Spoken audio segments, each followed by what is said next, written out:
अच्युतं केशवं रामनारायणं कृष्णदामोदरं वासुदेवं हरिम् अच्युतं केशवं रामनारायणं कृष्णदामोदरं वासुदेवं हरिं श्रीधरं माधवं गोपिकावल्लभं जानकीनायकं रामचन्द्रं भजे श्रीधरं माधवं गोपिकावल्लभं जानकीनायकं रामचन्द्रं भजे अच्युतं केशवं रामनारायणं कृष्णदामोदरं वासुदेवं हरिं श्रीधरं माधवं गोपिकावल्लभं जानकीनायकं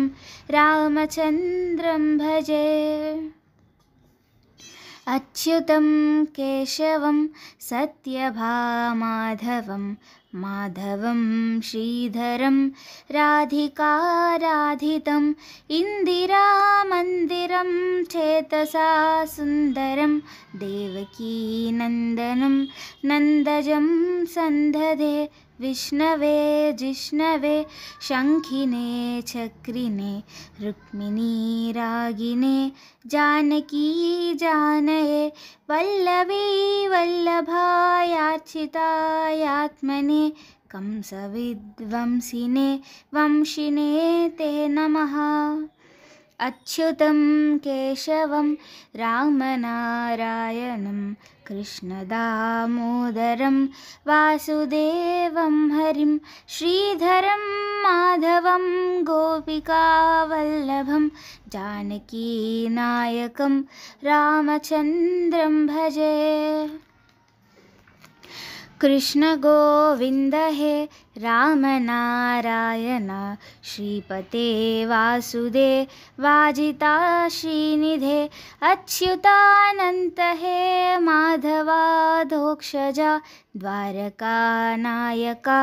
द्रौपदी रक्षका राक्षसाक्षोभिता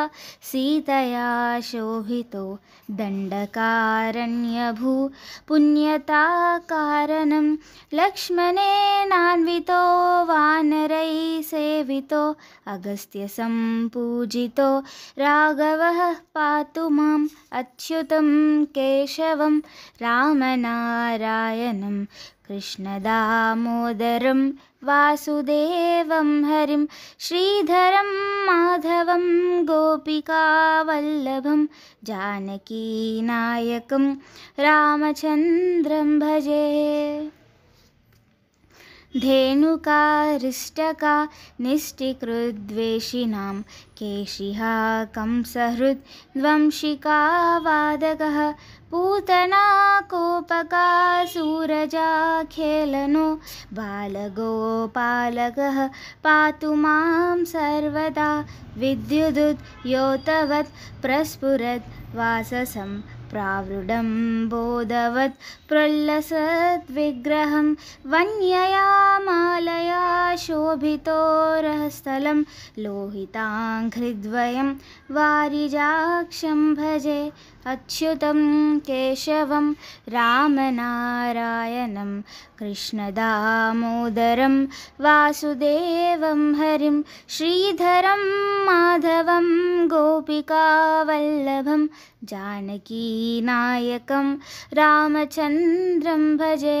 जानकीनायकं रामचन्द्रं भजे जानकीनायकं रामचन्द्रं भजे।